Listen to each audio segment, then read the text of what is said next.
नमस्कार, स्वागत है आप सबका। आप देख रहे हैं प्रिय रंजन भारती रिपोर्ट्स में। प्रिय रंजन भारती। बिहार में चुनावी बयार अब बहने लगे हैं, समीकरण साधे जा रहे हैं। राहुल गांधी की वोटर अधिकार यात्रा के दौरान प्रधानमंत्री नरेंद्र मोदी को की मां को गाली दी गई और प्रधानमंत्री ने उसके बाद भावनात्मक मुद्दा बनाते हुए पलटवार किया। अब 4 तारीख को महिला मोर्चा एडीए की तरफ से बिहार बंद का आह्वान किया गया है। सारी पार्टियां एकजुट होकर के मुकाबले में उतर आई हैं। कल बिहार बंद है। इससे पहले आज की गहमा गहमी खासा महत्वपूर्ण है। दिल्ली में केंद्रीय गृह मंत्री अमित शाह के साथ भाजपा कोर ग्रुप के नेताओं की बैठक हो रही है। इस बैठक में सबसे महत्वपूर्ण बात ये है कि एनडीए के घटक दलों के 20 सीटों के तालमेल पर मुहर लग जाएगी। अंतिम फैसला शायद बाद में हो, लेकिन मुहर लगने से मेरा मतलब यही है कि इस पर आम सहमति सभी दलों के नेताओं की बन जाएगी। इससे पहले केंद्रीय मंत्री जीतन राम मांझी ने एक सवाल हवा में तैर दिया है। उन्होंने कहा कि उन्होंने कहा ये कि अगर 20 सीटें एनडीए देती है उन्हें तो बात बनेगी। हालांकि उनके कहने का लहजा कुछ और था। उन्होंने इसे इस रूप में कहा कि हमारे लिए सहानुभूति अगर एनडीए के भीतर है तो मेरी पार्टी को मान्यता दिलाने हेतु मुझे कम से कम 20 सीटें दी जानी चाहिए। 10 सीटें उनको और 10 सीट लोग को मोर्चा को दिए जाने की बात चल रही है। 20 सीटें रामविलास पासवान के बेटे चिराग पासवान की पार्टी लोक जनशक्ति पार्टी आर के लिए सुरक्षित की गई है। हालांकि वो भी पैतरे दे रहे हैं, लेकिन इससे बड़ी बात ये है कि भारतीय जनता पार्टी कैसे निपटेगी इन सारे जो गठबंधन के साथी हैं उनके ये महत्वाकांक्षाओं को कैसे शांत करती है। इस पर आज की जो बैठक हो रही है उसमें महत्वपूर्ण मुद्दे खास तौर से ये हैं कि राहुल गांधी की वोटर अधिकार यात्रा के बाद और उसके फीडबैक कैसे मिल रहे हैं अमित शाह को, नेताओं के फीडबैक, और उसके आधार पर मूल्यांकन होगा कि किस तरह की रणनीति तैयार की जानी चाहिए। प्रधानमंत्री नरेंद्र मोदी की मां को गाली दी गई और मां की गाली के बाद अब भाजपा और एनडीए का जो प्रतिकार है उस पर चर्चा हो रही है और विपक्ष की जो इस पर प्रतिक्रिया संभावित है उसे लेकर के भी उस पर भी मूल्यांकन और उस पर भी अपनी राय नेता लोग रखेंगे। विपक्ष की प्रतिक्रिया के साथ साथ यात्रा के प्रभाव और यात्रा के प्रभाव के साथ वोटों पर असर और एसआईआर का मुद्दा जनता के बीच में कितना असरदार हो पाया। राहुल गांधी के जो दावे हैं, जिस तरह से वो दावा कर रहे हैं कि वोटर अधिकार यात्रा के दौरान उन्होंने कई बढ़ चढ़ करके दावे किए और प्रधानमंत्री मोदी को वोट चोर तक करार दिया था। इन सब मुद्दों पर क्या असर जनता का है, ये फीडबैक लेने के बाद पार्टी रणनीति तय करेगी और साथ साथ जो सीट बंटवारे का अंतिम फार्मूला होगा उस पर मुहर लगने की बात तय हो जाएगी। लेकिन इस बीच यहाँ पटना में वोटर अधिकार यात्रा के बाद अब तेजस्वी यादव भी अपने एमएलएज की बैठक कर रहे हैं और इस बैठक में प्रत्याशियों पर चर्चा की जा रही है। चुनाव की रणनीति पर भी विचार किया जा रहा है। इससे पहले तेजस्वी यादव ने मीडिया को कहा कि किसी की भी माँ होती है, किसी की माँ को गाली नहीं देनी चाहिए। लेकिन प्रधानमंत्री नरेंद्र मोदी पर सवाल खड़े किए, कहा कि 1000 महिलाओं का शोषण करने वाले रमन्ना के प्रचार में प्रधानमंत्री मोदी आखिर क्यों जाते हैं। उन्होंने ये भी कहा कि हमारी विधायक को नंगा घुमाने वाले को बीजेपी में आखिर कैसे एंट्री मिल जाती है।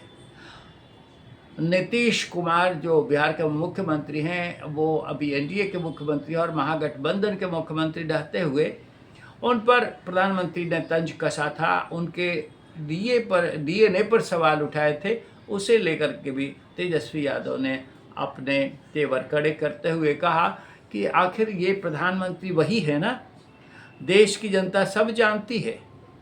विदेश में तो जाकर ठहाके लगा रहे थे और देश में आते ही रोने लग गए। बताना चाहिए कि सदन में वाली विधानसभा में हमारी माँ को इनके नेताओं ने आखिर गाली क्यों दी थी। इन सब सवालों को उठाते हुए तेजस्वी यादव अपने एमएलए और एमएलसी की बैठक में इस बात का मूल्यांकन कर रहे हैं कि कैसे इसका क्या प्रभाव पड़ेगा और कौन सी सीट पर किस तरह के उम्मीदवार उतारे जाने चाहिए। माना यह जा रहा है कि 8 विधायक जो आरजेडी के पाले से छूट करके चले आए थे, उन सब की जगह अब दक्ष उम्मीदवारों की तलाश राष्ट्रीय जनता दल कर रहा है और उस आज की बैठक में उस कड़ी पर भी बातचीत की जा रही है। इसके अलावा जिन सीटों पर कमज़ोर विधायक हैं उन पर पार्टी कैसे सब मजबूत उम्मीदवार उतारे और कौन सा उम्मीदवार ऐसा संभव है जो कि एनडीए और दूसरी पार्टियों को मात देते हुए विजय की पताका लहरा सके।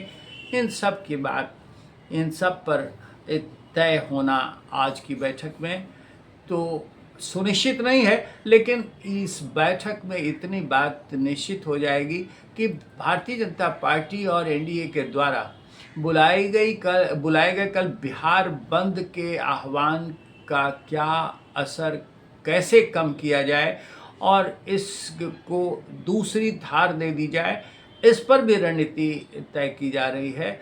और जो वोटर अधिकार यात्रा का प्रभाव महागठबंधन के पक्ष में आते हुए देखे गए हैं, उन सब को कैसे अपने साथ जोड़े रखने में कामयाबी हासिल करे और महागठबंधन इसी ताकत के बूते एनडीए को और अधिक शिकस्त दे और अधिक कठोर मुकाबले की परिस्थिति पैदा करे।